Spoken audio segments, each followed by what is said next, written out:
Guy what mo pa kò lọ lásán ọwọ́ ti arrest Itunu àti hairdresser yẹn. But I'm telling you Itunu ó máa ṣẹ̀wọ̀n. Hairdresser ó máa ṣẹ̀wọ̀n. Driver tó tún wá gbé yín lọ yẹn o àfàìmọ̀ kó òun náà bá máa escape ẹ̀wọ̀n díẹ̀ ló bá kù. So what in ṣiṣẹ́ lórí justice fún Tọ́pẹ́, and I'm sure they will not disappoint us.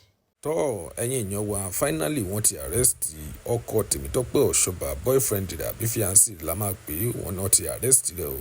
Ọkọ àwọn single mother ló sọ, ó tún sọ wípé wọ́n tún arrest hairdresser tí ó jẹ́ sister àdúgbò sí Tèmítọ́pẹ́ Òṣọba tí wọ́n jọ ń gbé lẹ́yìn ìgbà tí ní díẹ̀ tó kù tí ó máa kú wọ́n ti arrest òun náà o. Wọ́n náà tún arrest driver tó tún gbé wọn náà lọ. Ẹ̀yin tèmi wàhálà ńlá ló ṣẹlẹ̀ báyìí. Ọkọ àwọn single mother ó sọ ìdí tí wọ́n fi arrest wọn, gbogbo rẹ̀ ni ó tún yẹ̀kẹ̀yẹ̀kẹ̀ wọn nínú fọ́nrán yìí. Ẹ gbìyànjú láti wò láti bẹ̀rẹ̀ títí dé ìparí torí wípé ẹ máa gbádùn gbogbo rẹ̀. Àṣírí ńlá ni wọ́n tún tú níbí ó ti yá. Itunu ti wà, wọ́n ti arrest Itunu already àti hairdresser yẹn.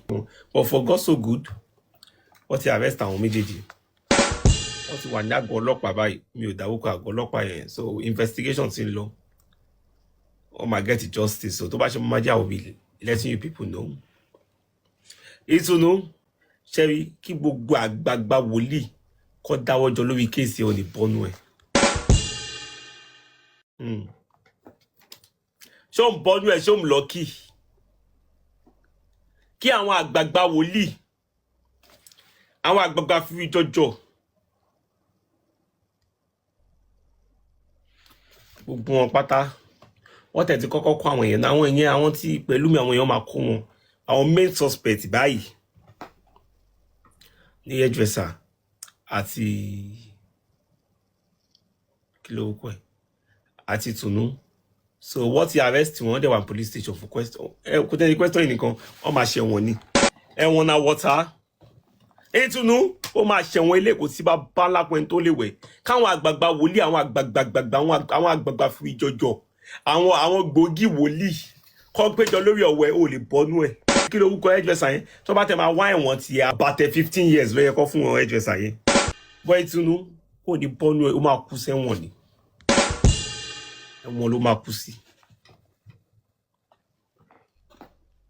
Ṣé mi ò sọ fẹ́ kọ́ ó sì máa tẹ̀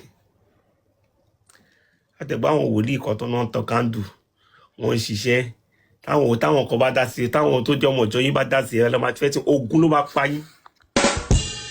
Ẹ̀yin àgbààgbà wòlíì wèrè tẹ́ kí ogun lẹ́ ń ṣe kí ẹ ń bá yín ọmọ ọlọ́mọ jẹ́ ayé yín máa bàjẹ́ ní tọmọtọmọ. Tó bá tẹ̀ kọ́ máa charge wá charge fún kidnapping because mo ṣe tẹ́ mọ́ kékeré ogun ọmọ ọlọ́mọ sílẹ̀ òun mọ ẹbí ẹ̀ òun máa rà ẹ̀. Ẹ̀sùn yẹn lásán kidnapping case wà lórí ẹ̀. You are gonna ṣẹ̀wọ̀n. Nothing you wanna say. You are going to ṣẹ̀wọ̀n. Ẹ̀wọ̀n is in your agenda. Àti kọ́ nínú ìwé Bible kó tó wá sílẹ̀ ayé pé ó máa ṣẹ̀wọ̀n.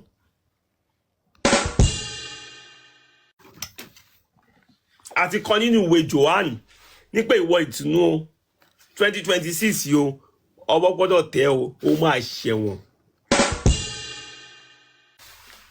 Olórí burúkú ara ẹ̀ pẹ̀lú gbogbo nǹkan tó ń sọ ní tàbí ó sì tó accept. Kò sí tó accept ní gbogbo ẹ̀. Àwọn àgbà ní ọmọ gbọ́ igbó nìkan olórí burúkú igbó nìkan lórí sọ. Ṣé ìwọ kì í fagbó?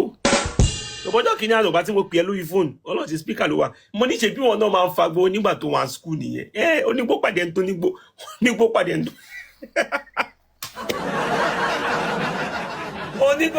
tó onígbó pàdé onígbó ni lọ́wọ́ ẹ méjèèjì. Níwọ̀ òun lé fún kọ́kọ́ ló ń lé fún ọṣọ́wọ́ ti tẹ̀ báyìí ṣé o ti wà lágọ̀ọ́ ọlọ́pàá ibi tó máa kú sí lóde yẹn ṣé o ń bọ́nú ẹ̀ ṣé o ń lọ́kì bó o bá jáde tó bá jáde ẹ jẹ́ kí ẹsẹ̀ àwọn bàbá ẹ̀ gùn.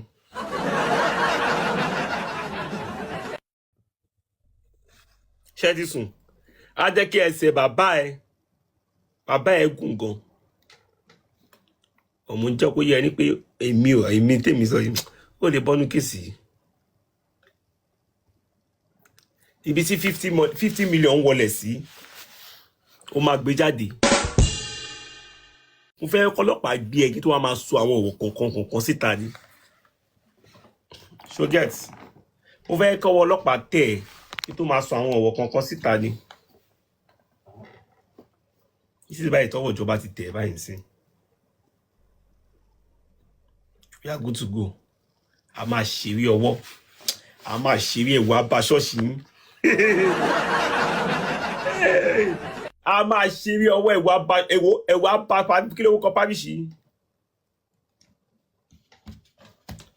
wọ́n ní Pẹ̀lúmi ti sá lọ ọwọ́ máa bà yẹn máa wo fíìmù tí bí ẹ̀ sórí Pẹ̀lúmi bó o sá ìwọlẹ̀ a máa gbá ẹ̀ mú.